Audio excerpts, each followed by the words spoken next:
What's up, guys? It's your boy Viper Sport Fuad back in the building with another video. Guys, can you sense something's different in this video? Because there is. I wonder what it is. It's just that my camera is really high up. You know, different like frame and stuff.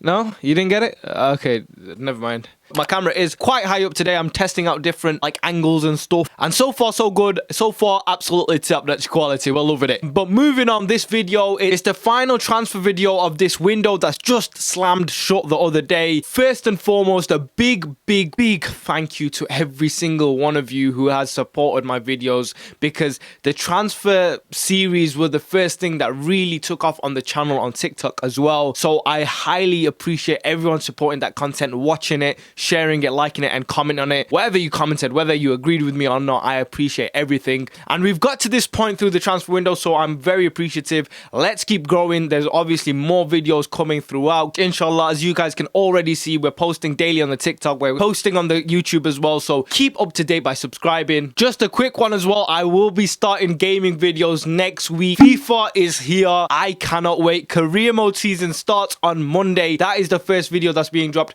Monday, 6 p.m. the first FIFA video from your boy Viper is being released, so make sure to stay tuned for that. But let's get into it. Without further ado, no more waffling because I waffled for too long. Jeez. But this video is titled, as you can see, top 5 transfers of this transfer window. It's been a hectic transfer window. It's been one of the weirdest ones. It's genuinely felt like, not just because Chelsea signed everyone on the earth, but it's genuinely felt like a FIFA career mode when you're on the 4th season and the computer starts generating random transfers. It genuinely has been like that because we've seen some crazy transfers. And I've also learned a lot about other players from other countries, because there was a lot of names, big names as well, that made signings that had a lot of hype about them, but I just did not know enough about them. I didn't hear enough about them, and that's because I don't watch the French, German, and Spanish league on a daily basis. You know, I'm into my Premier League football, but then again, like, it's a lot of football creators will agree with me. It's hard to keep up with all the leagues, and it's hard to keep up with every team as well. Now I've got to do that. Now I run this page. You have to keep on top of everything. You got to do your research, and it's been fun getting to know all these high quality, top class, top notch quality players. But yeah, we're gonna go and we're gonna rate my top 5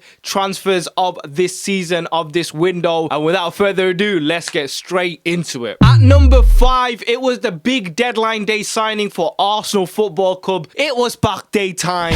It's Thomas Partey. Now, first and foremost, straight away, there's a player that I didn't know a load about. Like, I've heard the hype about him, but I just didn't see him to understand like how good he actually was. I did my research. I spoke to a lot of my friends. Seems like he's a box-to-box midfielder. He's very good, very strong. He's got the qualities of a midfielder that you want. He can go back and defend. He can go and attack. And all around, he looked very solid. But that was in the Spanish league. Can he implement it into the Premier League, in this Arsenal side? We will have to wait and see. I think he fits in perfectly to Arteta's game plan. I rate Arteta very highly. Even as a Chelsea fan, I think what he's got coming, if he keeps going at this pace, Arsenal are coming back to their glory years. And Thomas Partey could easily be one of the missing pieces in that puzzle. He really looks like someone who can influence Arsenal's attack and defense and just be the pacemaker for that entire team. So it's exciting times for Arsenal, but he comes in at number 5 for me. Going on to number 4, maybe this is a little bit biased, but at the end of the day, I don't think so either way, because, you know, it is what it is. That doesn't even make any sense. But at number 4, we've got a bit of a switch one. I couldn't make my decision out of the two. It's going to be either Kai Havertz or Hakim Ziyech for Chelsea. It's going to be one of the two. When Havertz was first being talked about, he's only young and people were describing him as a generational talent. Don't watch the German league, had to see what I had to see. He came to Chelsea in the first game or two and I was like, oh,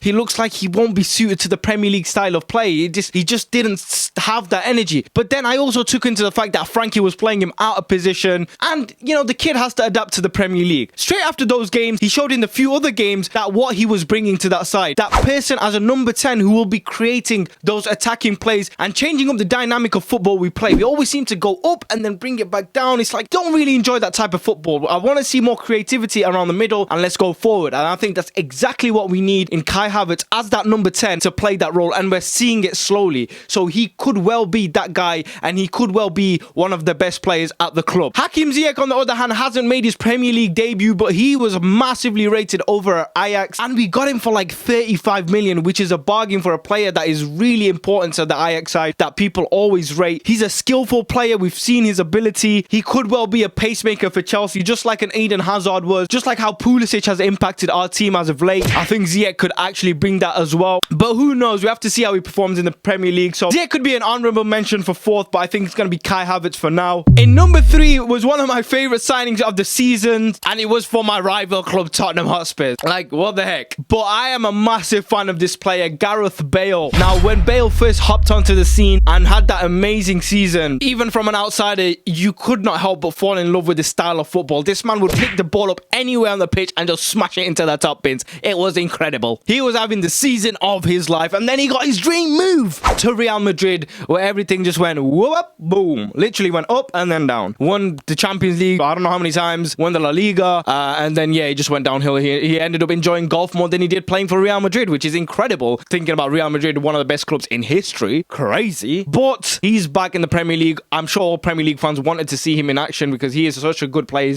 He's just not a dislikable player. You admire him. You admire his style of play. But if Bale still has anything of what he still had from when we know him and how we know he plays, then when you add him into that Tottenham side with Harry Kane and Heung-min Son, that is an incredible attack. That is an ultimate. That could be probably the best attack in the league. That's going to be one of the best signings, and it is a loan deal. Hopefully he stays in the Premier League either way, but I think Gareth Bale is a fantastic signing for Tottenham Hotspurs. Moving on to the final 2, and number 2 is the man himself, Thiago Alcantara. I can't pronounce his second name, but the geezer signed for Liverpool for around £25 million, which is an absolute bargain. I saw him in the Premier League against my club Chelsea. You know, the man broke records within the 45 minutes he played. Like, you can tell that he's going to be a great addition to the Liverpool squad. I said Liverpool may not win the title this year because they haven't adjusted their team, but I think adding Thiago may just change that whole thing around. Again, midfield is the place where the pace is set of the game, and Thiago can do exactly that. I think Mane, Salah and Firmino are going to love the fact that they've got this incredible football player behind them, and the main thing here is really the business they've done. They've bought Thiago from Bayern Munich, a Champions League winning side, for 25 million. That is incredible, and the fact that they've sold the likes of Rian Brewster, who is obviously I'm sure a good player, but for 23.5 million, and they sold a few others. Like, the business they've done, Liverpool, has been incredible. Fair play to them, and that is an absolute top-notch quality signing for them. Now in number 1, how can we not put this at number 1? It's the one and only James Rodriguez for Everton. Wow, what a season he's had already. The start he's had, the assist he's made, his link up with Calvert-Lewin, his goals, he scored about 2 or 3 goals already. This man is the pacemaker at Everton. Like, he is literally lighting it up right now. Everton are on incredible form. People are already saying, you know, well, they could win the title. We could be seeing another Leicester. I've even said it. Who knows? The way they're playing and the way their Premier League is going, obviously you can't rate it straight away. Come on, we're not being stupid. It's only a few games in, but they're looking very good. And we've seen crazy things happen in the Premier League, so we're getting excited, okay? But I think James Rodriguez, I looked on Transfer Market website.